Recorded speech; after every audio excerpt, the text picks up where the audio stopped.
Hello, Asia, and hello, world. A functioning free press provides reliable information to the public and acts as monitors of power against irregularities and misdeeds. During elections, the media report on the electoral process, candidate manifestos, and the pressing issues that concern the electorate. Their watchdog function exposes vulnerabilities in the electoral system, shortcomings of relevant authorities, and attempts to undermine and corrupt the electoral process. The vital work of the media contributes to ensuring electoral integrity, in which it ensures that processes are sound and intact, amplifies underrepresented voices and underreported issues, and empowers the electorate to make informed decisions, resulting in an outcome of the electoral process that is truly representative of the people's will. These remains, however, there remains, however, issues and challenges that hinder the media from their work. Press freedom issues linger as journalists and media workers continue to face threats, intimidation, legal constraints, attacks, and killings in their line of work. The shrinking civic spaces cultivate restrictive environments, affecting free expression and access to information. The spread of mis and disinformation campaigns, meanwhile, contribute to the erosion of the public's trust in the news media, while the lack of policies of tech companies and other relevant institutions to address the spread of mis and disinformation online shift the information ecosystem for the worse. Meanwhile, technological advancements, including the use of artificial intelligence and other emerging technologies, present both opportunities and challenges for the news media. As we commemorate the annual World Press Freedom Day on May 3rd, for episode 10 of the Election Observer podcast, we'll discuss informing the electorate through election reporting, addressing press freedom issues and challenges, and navigating technological advancements in the media.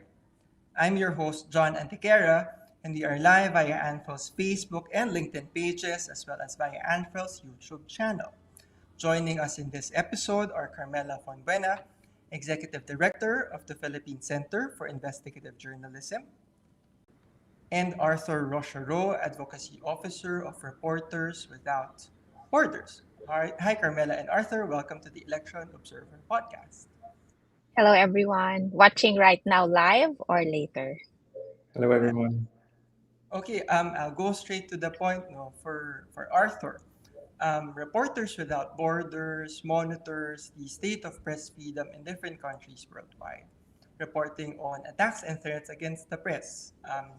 Can you help provide an overview of press freedom violations in Asia that you have monitored, and how do these impact the conduct of free and fair elections? Sure. So for the audience, I'm Arthur Rochereau, and I'm working with the Asia Pacific Office of Reporters Without Borders, based in Taiwan. As part of our daily work of monitoring the press freedom situation, what we observe is that the Asia Pacific is one of the most hostile environment for journalism in the world. And for a few years now, the region has been the most dangerous, the second most dangerous, just after Middle East. And I'd say this tension between authoritarian regimes in the region, tendency of this control over the media that is increasing, and a worrying trend is also coming from the democratic governments who are also trying to more and more control the news. In terms of the main challenges, I think the most visible challenge that the journalists face in the region are the violence, both physical and, for instance, online violence.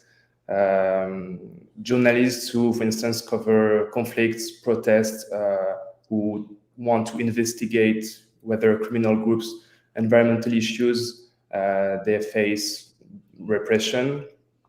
For instance, the journalists, we have Carmela today talking about for the Philippines. The Philippines is one of the most dangerous country in the world, and the most dangerous in the Asia Pacific, according to RSF data. Since 1986, It's 147 journalists that have been killed in the country. But it's not only in the Philippines, the violence is really widespread. Last year, journalists have been killed in Indonesia, in Cambodia, in Myanmar since the coup. Since 2021, there have been 7 journalists killed and more than 200 detained. I mentioned also the online violence. It's also on the rise. More journalists are facing doxing or leaking of their personal information, smear campaigns, death threats, and that is pushing journalists to self-censorship. And another trend is also the transnational repression in the region. Countries and regimes, for instance, China or Vietnam, are expanding their repression of the press freedom beyond their borders. Some journalists have been abducted in Thailand, for instance, sent back to China or Vietnam, and are currently jailed there. And this is very chilling message sent to journalists, like wherever you are, you're not safe. So there's this question of the violence, but also the increasing state repression and the legal persecution, mostly in countries like China or Vietnam, but also, for instance, in North Korea, where the media are under total control. Journalists who try to investigate corruption, for instance, from the regime, basically they face legal persecution. Only in China today there are more than 100 journalists in prison. And as I mentioned earlier, this trend is really spreading. What we see is more and more democratic governments using criminalization of journalists and pretext of national security charges. It's also the case, for instance, in the Philippines. And I also, to finish on this, I would like to also to tackle the economic pressures, who are also a more subtle way to control the press. Because actually, what we observe is, in many cases, the most effective way to silence the media is not through violence, but through financial control. For instance, the issue of the media ownership concentration in the region is widespread, whether it is in Thailand, in Indonesia, or Malaysia. When you have politically connected conglomerates that own the media, it's a huge threat to the editorial independence of the media, and it can have a huge impact on the public's right to know. So yeah, I think it's an important reminder that there is no press freedom without economic independence. And actually, so I was mentioning economic pressure, but they don't only come from the owner, but also from the narrowing opportunities, especially in terms of funding. And this is a very timely issue.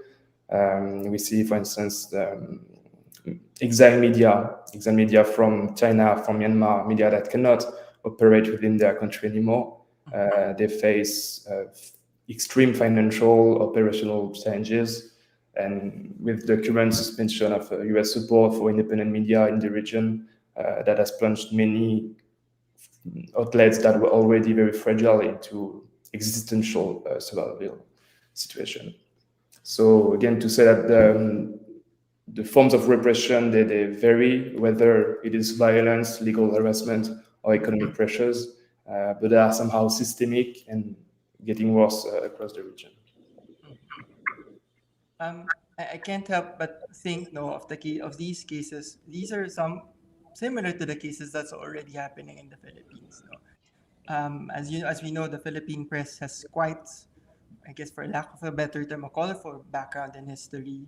It's free, but that freedom is constantly challenged and attacked. So for Carmela, I wanted to ask, the Philippines has been tagged once as the deadliest place to practice journalism in non-conflict zones, has also been tagged as patient zero of disinformation. So I wanted to ask you, Carmela, how are you doing? No, First, we're in the middle of an election campaign in the Yes. Philippines. And I wanted to mention that I'm very thrilled to join this ANFEL episode because it occurred to me, John, that this is the eighth election cycle I'm covering in the Philippines. And I remember when I was a much younger journalist, I would always follow around ANFEL observers to ask for their findings and recommendation. And ANFEL has covered so many elections in the Philippines. Um, so I'm thrilled to be discussing the 2025 elections with Anfrel right now. But of course, we're also commemorating World Press Freedom Day on May 3. And there have been a lot of issues, including in this election cycle. As both of you have said, the Philippines remains as one of the most dangerous, one of the most deadliest places for journalists in the world. And just last night, a veteran journalist was gunned down in Aklan province in the Visayas. Veteran journalist Johnny Dayang was shot at his own home in Calibo last night, and he was 89. I mean, who would kill a man in his 80s, right? And he was very active in the community as well as the national media organizations. And it is really tragic, especially because it's always tragic, but especially because it comes days before we're supposed to celebrate World Press Freedom Day. Arthur mentioned the data of RSF, but according to the National Union of Journalists of the Philippines, there are now more than 200 media workers in the Philippines who have been killed in the country since 1986, since we restored democracy in the country. And there have been various sets of data, but the patterns are obviously the same, right? The attacks against journalists. And Arthur also mentioned the attacks that happen online. And most prominently, very recently during the coverage of women journalists in The Hague, covering the ICC proceedings against former President Duterte, they've been attacked. And we've seen that in the Philippines, female journalists are more vulnerable to online attacks. And this recent episode with the arrest of the former president reminds us that we're really still reeling from the Duterte years, which was, a very low point in Philippine media history. As we know, number one, he led the shutdown of ABS-CBN, right? And if we can again remember the nightly attacks from his own pulpit, at attacks against journalists. And Arthur also said, I think he said it in a different term. We call it the chilling effect. Whenever you're attacked like this by powerful leaders, it sends chilling effect to journalists. And in the Philippines, since Duterte time, of course, the problems have persisted for so many years, but it was really a low point during the Duterte years. A number of really good Filipino journalists have since resigned from the media and have moved on to other fields as part of the impact of all these attacks. A lot of questions we ask since Duterte was no longer in power is whether or not the situation has improved. What we always say is there is a marked improvement, if only because the Duterte years was really a bottomless pit for attacks against the media, but the attacks continue. Um, the policies that have been put in place during the Duterte years, not just against not just those that promote attacks against journalists, but the policies that prevent journalists from accessing information, for example, they remain to be there. And just this week, we're talking about a new policy from Malacanang that wants to control accreditation of journalists covering the office of the president. Fortunately, this has been deferred because we protested it, and we should continue to protest it. So it's the Presidential Communications Office that wants to implement these new guidelines covering the president. There have been so many other issues, a lot of them. Arthur mentioned them. He also talked about I think there's a lot of issues. You talked about wages, financial pressure, but also capacity for journalists in the Philippines. I think with all of this emerging technology, emerging patterns, AI, for example, in technology, there's also a need to capacitate journalists. And then obviously we are in the middle of an election cycle. Disinformation is also a huge problem, and we can discuss that further. But I think despite all of these challenges, and we're pretty aware of the history of attacks against journalists in the Philippines is that we always call for holding the line among journalists. And there's a quote that journalists in the Philippines like to repeat. The press is free in the Philippines not because it is allowed to be free, but because it insists on being free. So I think that's where we're coming from. The attacks are there, but we still practice. And in this election cycle, we recognize the role, the big role of journalists in the Philippines, and hopefully we are able to make a difference as far as the decisions of the voters will go on May 12th. Okay. You've mentioned it, no? The Philippines is under an election period right now. We will hold, as a Filipino, of course, we will hold the elections on May 12th to May 12th, 2025. No? So let me just zero in on the election period for now. With the history of mis and disinformation campaigns in the country, how do you think these efforts affect the information integrity in this critical period of election? You want to go first, Arthur? Or is Yeah. that for me? John, is it who is the question? Carmela, can you? Yeah. Oh, is that question for me? Um, the disinformation in the Philippines obviously is a really really big issue in the Philippines, especially in an election cycle, and it's an issue that's repeated around the world, right? I'd like to recall, for example, the 2016 elections has been marked as the uh, sort of beginning of it all when the Philippines was called patient zero in the global misinformation pandemic, right? And then election elections after 2016 and 2019, we've come to learn of terms such as coordinated inauthentic behavior. And from 2019 elections, we would see takedowns of accounts that are said to be guilty of this kinds of behaviors. In 2022, we saw the outsized influence of influencers. And we came to learn about micro influencers, not the big ones, influencing a lot of voters, but the micro influencers who have little networks, but there are so many of them spreading influence, but are hard to monitor. Now, 2025, we see all of this happening. Everything that we've seen in the past, but also we see the integration of AI, or at least the threat of the integration of AI. And now we're hearing more about foreign influence operations. And how do these challenges affect the information landscape? Definitely. If we say that democracy is about the power of the people to vote for leaders that they choose, the quality of information is key because, as we always say, garbage in, garbage out, right? If these decisions are based on polluted information, what decisions can we expect from the public on May 12th? I think that's why it's very important.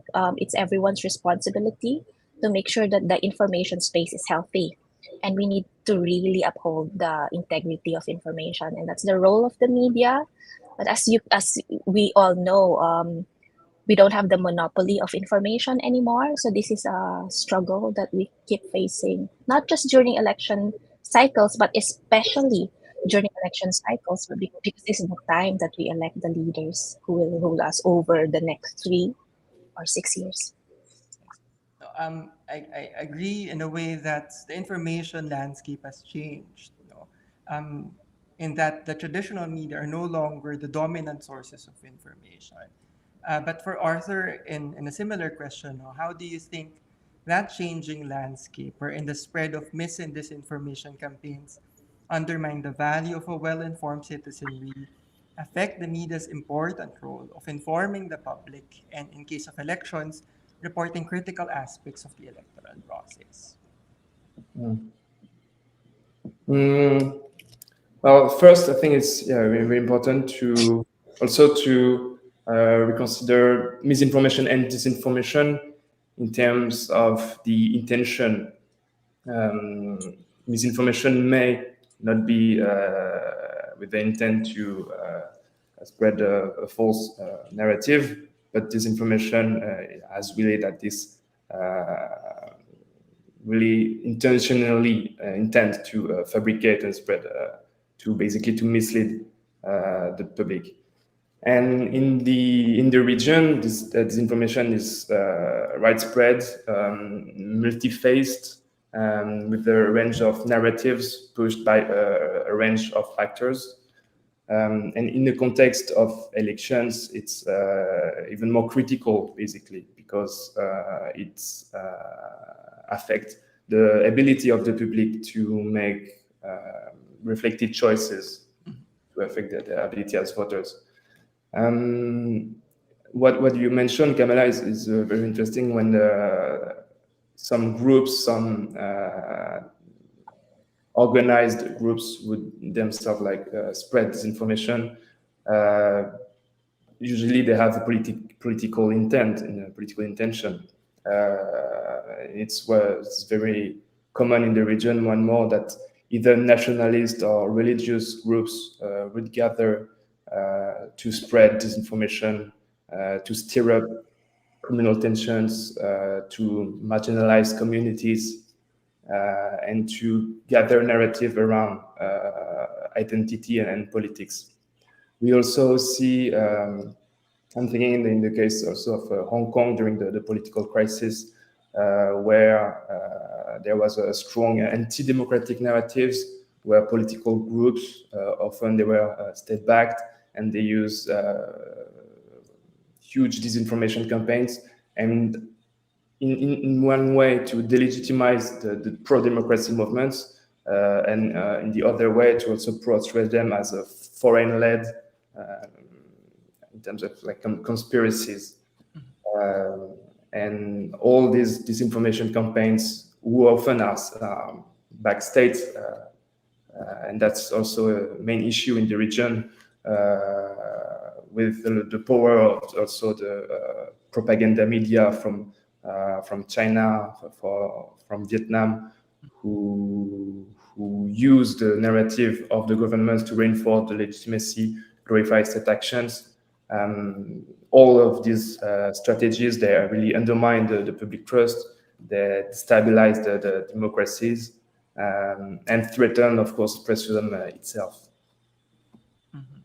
On the other side of the coin, I would like to assume that there are some positive developments and important efforts to counter the challenges that the media face. For Carmela, would you know if there are remarkable election reporting that has been done that has helped thoroughly inform the public and contributed to ensuring electoral integrity in the Philippines? It's been there's been a lot of soul searching on the part of Filipino journalists, since 2022 was presidential elections, and there's been a lot of disinformation during that time.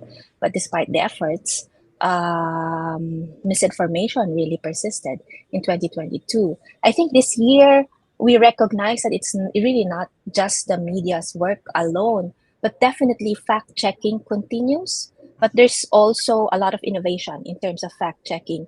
We try to understand what resonates with the voters. How are they more receptive to the facts of cases, facts of the matter, right? Because they always say facts don't convince people, emotions do. So I think these are the kinds of conversations that are happening in the media landscape. Definitely fact checking remains very important, but it's important to innovate how we do fact checking so that we can reach wider audiences. And there have been a lot of incredible efforts on that part. For PCIJ, we focus every election cycle. We focus on campaign finance and political dynasties because we feel these are two issues that are very important in election discourses. I think I'd like to mention that in the Constitution of the Philippines, in the Declaration of Principles, there is one provision that contains the ban on political dynasties in the Philippines, but also making access to political office equitable.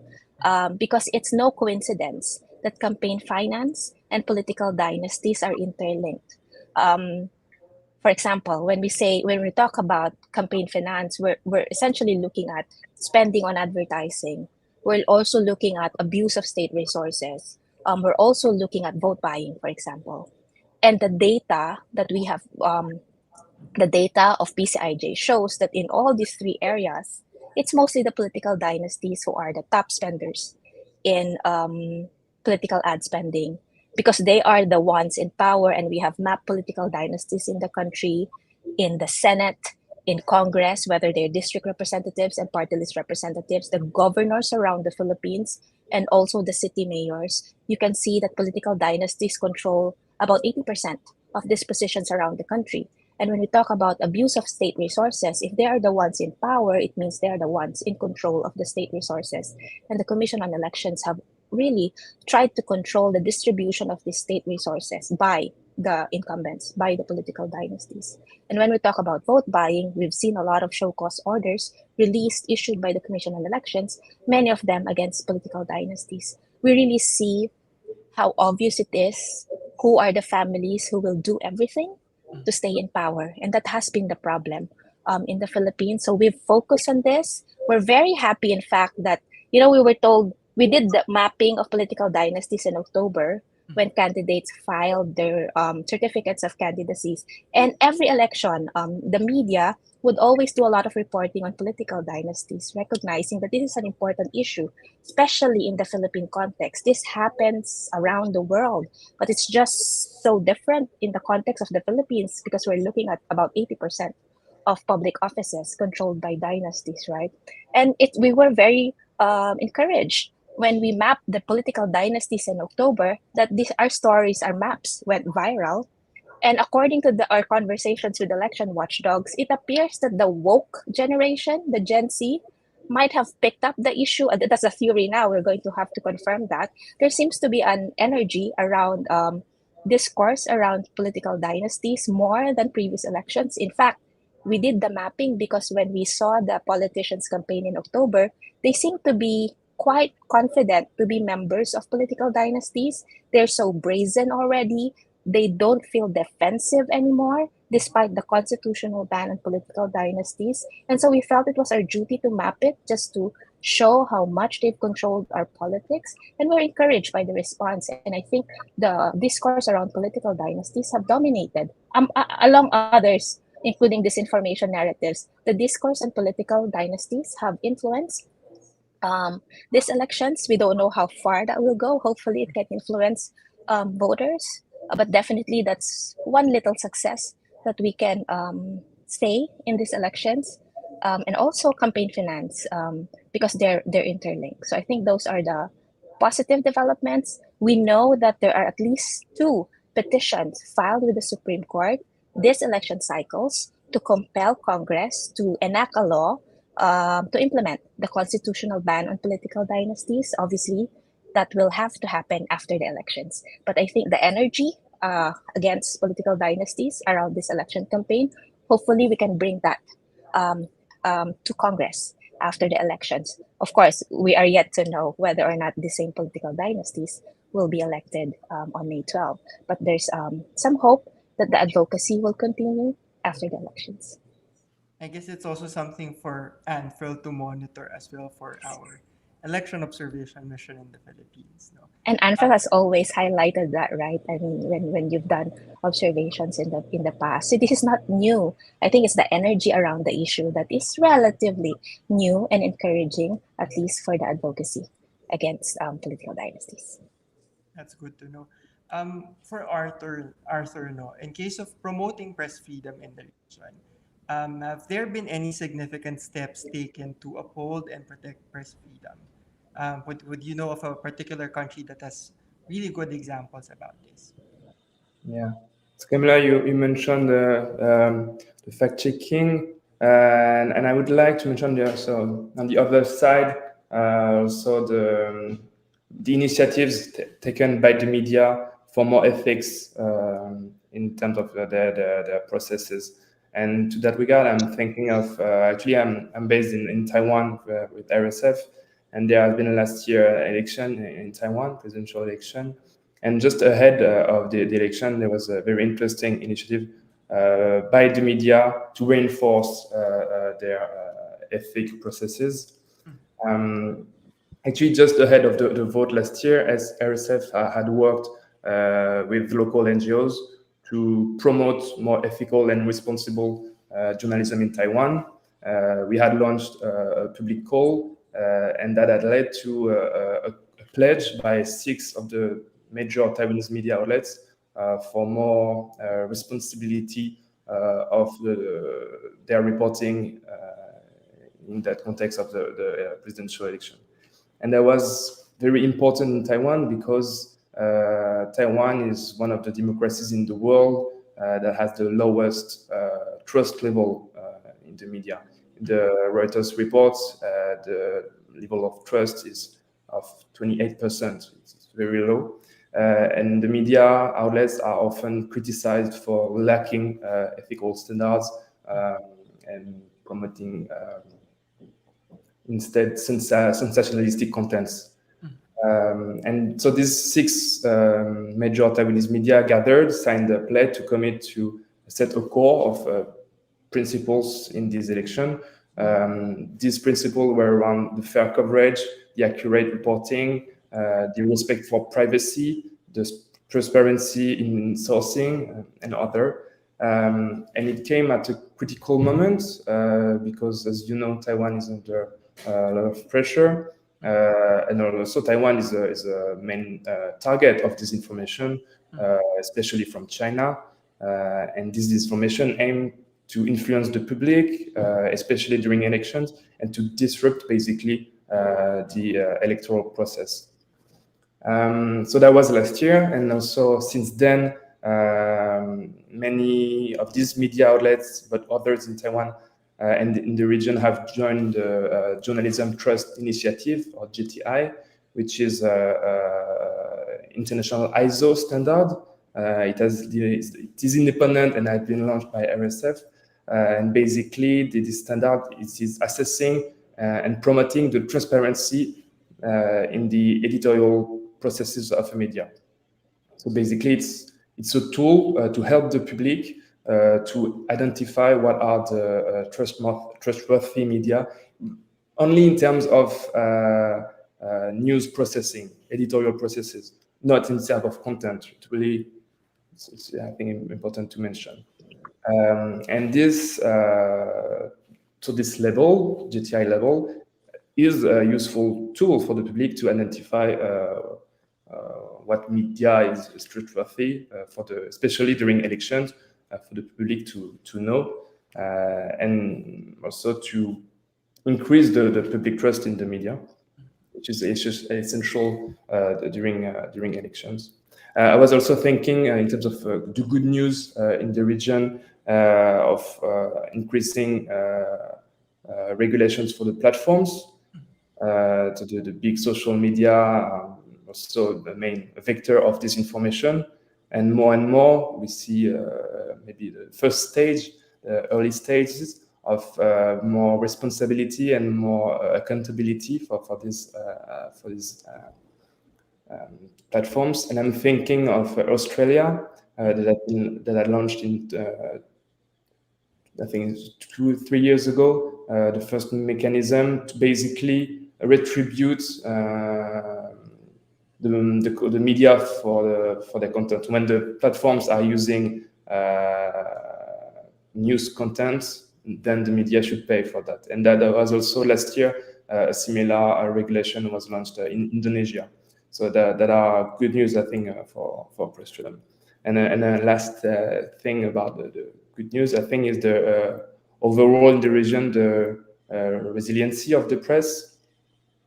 I'm thinking of, there are so many difficult contexts for press freedom in the region. But one example, for instance, is in Myanmar.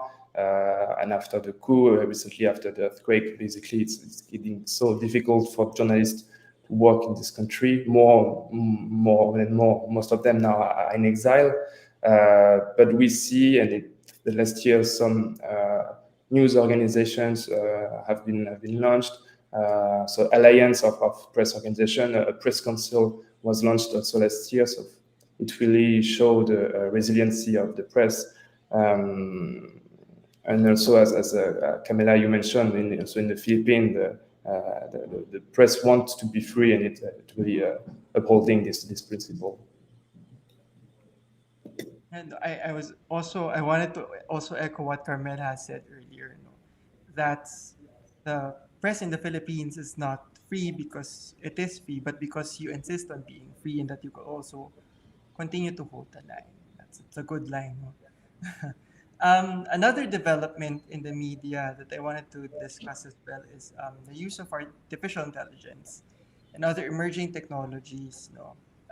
These technologies pose both a challenge and an opportunity in the practice of journalism and in the overall information ecosystem. No? For Arthur, I know RSF has been working on the area of AI and journalism. In 2023, RSF, together with 16 partner organizations, published the Paris Charter on AI in Journalism, defining 10 key principles for safeguarding the integrity of information and preserving journalism's social role. No. In your monitoring, how does artificial intelligence affect media outlets and people's access to reliable and accurate information?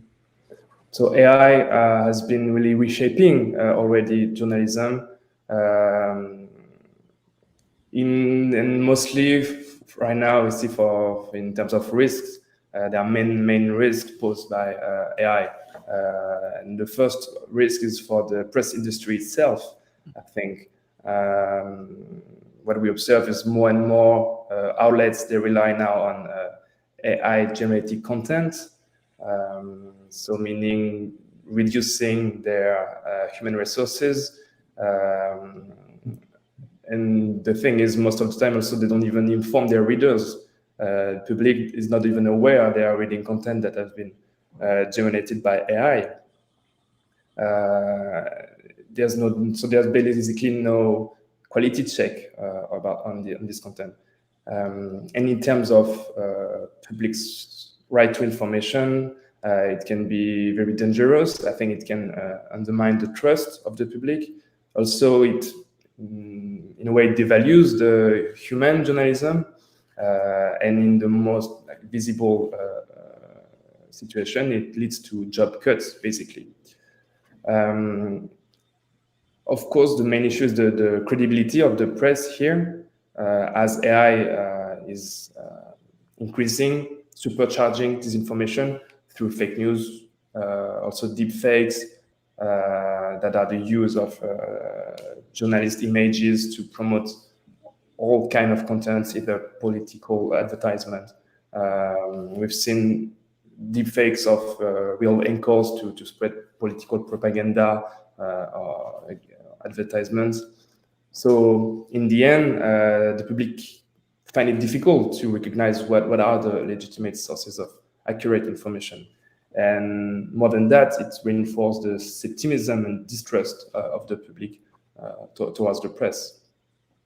So at the end of the day, we don't believe AI is the enemy of journalism. It just needs to come with regulation and ethics.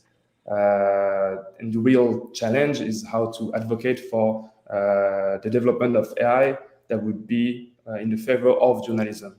So that's why, as you said, John, we had launched in 2023 the first charter on AI and journalism. It's basically the first ethical framework guiding how AI should be used in newsrooms, with the idea of promoting transparency, human accountability, and integrity of information. Last year also, we've been working directly with journalists to implement the first AI tool by journalists and for journalists. It's called the Spinoza Project. We launched that with the French Journalist Network. The idea is to buy this tool that journalists can use with the tool respecting basically journalism ethics, intellectual property, and editorial standards. And another initiative we had very recently, there was the AI Summit in Paris, and now our advocacy work, what we do is to convey recommendations for the democratic governments to, again, step up accountability in the digital sphere. So we convey key recommendations for the states to protect public access to trustworthy information, and we focus on the need for stronger transparency rules, clear accountability, and also recommendations to protect journalists against digital manipulation. So again, at RSF, we believe that these solutions they should come now at a crucial time, because AI can either accelerate disinformation and manipulation, or can also help rebuilding the public trust in the media. Carmela, you mentioned earlier, no, that there is also a need for journalists to build capacity in terms of using AI in their work as journalists. No, I know journalists and media outlets in the Philippines are exploring the use of AI in their reporting. So I wanted to ask you, for the example of the Philippines, how are journalists uh, adapting to the changing to these emerging technologies? How are they using AI in their reporting in your country? I think everyone's in agreement that artificial intelligence has its threats, but also opportunities. And I think the conversation is around these differences. And Arthur mentioned ethics, and ethics is really at the heart of journalism practice. I think the conversation is really, where can we use AI? Where should we not use AI? And Arthur mentioned all of these areas that we need to be watching. PCIJ, we produce investigative journalism, but we also train investigative journalism, right? And we've tried to include the conversations around AI in the training activities that we hold. And Arthur mentioned it. One of the automatic concern is job losses. Like, who will lose their jobs when we use AI? I think that's one of the core issues. So we really need to have guidelines, and we look at a lot of organizations have already released ethical guidelines on the use of artificial intelligence. So I think it's important for news organizations, even before they use AI, to be very clear where we can use it and where we shouldn't use it. These are important conversations that we need to do. For example, the other thing that we're looking at PCIJ is not just on the use of AI, but specifically AI accountability. One of the things that PCIJ, for example, likes to investigate is the accountability of companies' platforms that use AI. Are they using AI ethically? So this is not just about the journalist use of AI, but we also want to understand how organizations, whether that's government or the private sector, are also incorporating AI in their processes. So, do they have impact on labor issues? Do they have impact on data privacy? Those kinds of issues, not just in the practice, but the actual use. I think it's, again, everyone's involved in the development of AI in our communities, how they're going to, I don't know, control our day to day lives. For PCIJ, for example, I talked about campaign finance earlier. We've tried to work with data scientists to automate our basic analysis of campaign finance. So we've developed a machine with data scientists from the Asian Institute of Management, and we hope to run this after the elections, because the Commission on Elections promised that they are going to make public all of these SOSE documents, the Statement of Contributions and Expenditures. So we are very encouraged by the machine that we have developed with AIM students that will allow us to automate the initial, because we do this manually with Excel sheets and all of these pivot tables, with the machine that was developed by the AM student, which is enabled a little bit by AI to fast track the analysis. Obviously, it requires a lot of vetting if the machine is reliable, but this is something that we'd like to explore if there is a component of our investigative journalism that can be automated, but at the same time knowing that all the information that it churns out should be manually vetted. So I think this kinds of healthy attitude towards embracing AI, at the same time acknowledging the threats that go along with it, is very important. Mhm. Actually, I know we've had this conversation last year, no, I Carmela, think in Malaysia, yeah. when you mentioned about it. Just for transparency, I used to work also with PCIJ, and I know the work is quite tedious. The request of all the statement of campaign expenditure, all the processing that involves in it. So it's quite interesting, how you're developing a tool with the help of AI to better streamline the work of PCIJ in terms of reporting campaign finance. So exciting stuff to look forward to ahead. Definitely, everyone's using AI to help us transcribe interviews already. That fast tracks the work. It takes so long just to get teams to also transcribe interviews, right? So instead of devoting an entire hour to transcribe my interview, I get the help of AI tools to do that for me. Obviously, you have to listen again, but at least it's easier for you to look for the time codes with a rough transcript provided by AI tools. So those kinds of opportunities, I think, are easy to for journalists to absorb. The more complicated processes obviously might need some vetting, whether they're ethical or whether they violate the rights of other people. But there are some basic tools that we can agree on that will definitely benefit journalists. Okay. Thank you, Arthur and Carmela. We have come to the last question for this show. For the closing segment of the show, we've sent the question already. We ask you in the reporting of elections, what important questions should journalists ask that have not been asked thoroughly enough? And who should they address or direct that question to? Who would like to go first? You want me to Yeah. go first, Arthur? Okay. Yeah. PCIJ really focuses on campaign finance every election cycle because we feel that this is the most important aspect of every campaign because it does not just affect the votes of the people, it affects governance after the elections. And if we have conflict of interest with donors, for example, that's something that we need to watch. So it's been asked, but we do not think it's been sufficiently answered by candidates. Like, why are they spending so much to win elections? Who are funding the elections? And will there be conflicts of interests? When they spend so much or rely on other people to spend so much during elections? I think that's a fundamental question. That's why campaign finance is at the heart as far as PCIJ is concerned. When we cover elections, it's campaign finance, how they spend money, who they're relying on. Those are important questions to ask the candidates. And we've asked them every election cycle, but some other candidates would like to say, we're spending our own money to fund our campaigns. That doesn't make it any better because why are you spending so much of your own money on campaigns, and are you expecting something in return is the question that we need to ask also, right? Thank you, Carmel. How about you, Arthur? Mm, yeah, I think the issue, the question journalists should investigate more is the question also of the media ownership in the country, and the question of the media concentration, and basically overall scrutinize more the conditions under which the vote is being held.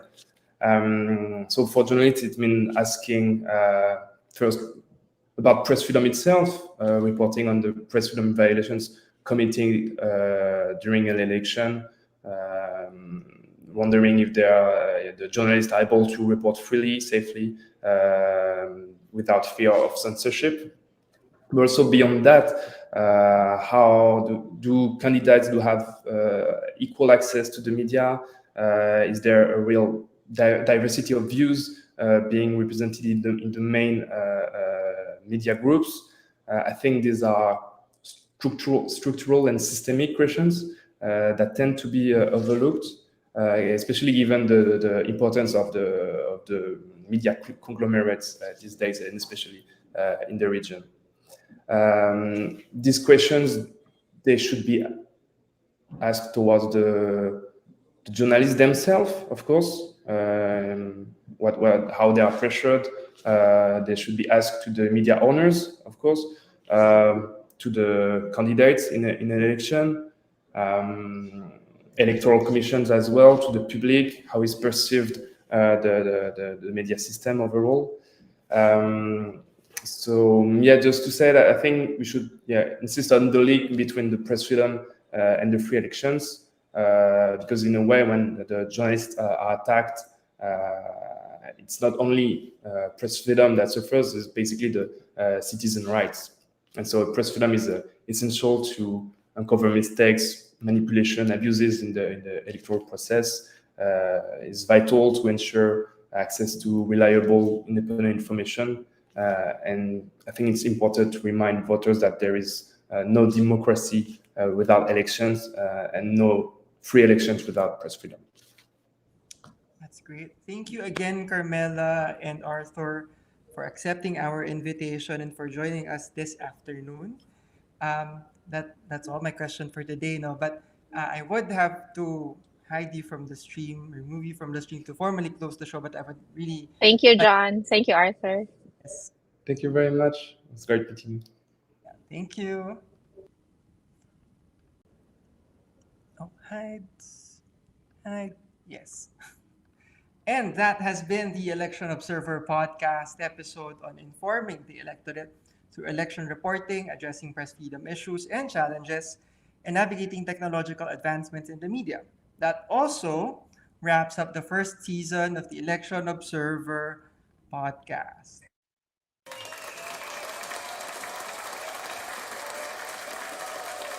Quite a long reaction. We, of course, would like to thank all those who have supported us throughout the season, and we look forward to seeing you back when we return for season 2. While we wait for the second season of the Election Observer podcast, ANFREL will be launching a limited podcast series as part of our outreach efforts during ANFREL's International Election Observation Mission to the 2025 national and local elections in the Philippines. Episode 1 streams live this Friday, so please stay tuned. For the last time for this season, get the latest news and updates about ANFREL programs and activities through Facebook, X, LinkedIn, and TikTok pages. You can also subscribe to our YouTube and WhatsApp channels. Thank you for joining us again today. I'm your host, John Antiquera. Have a great day, everyone. Bye.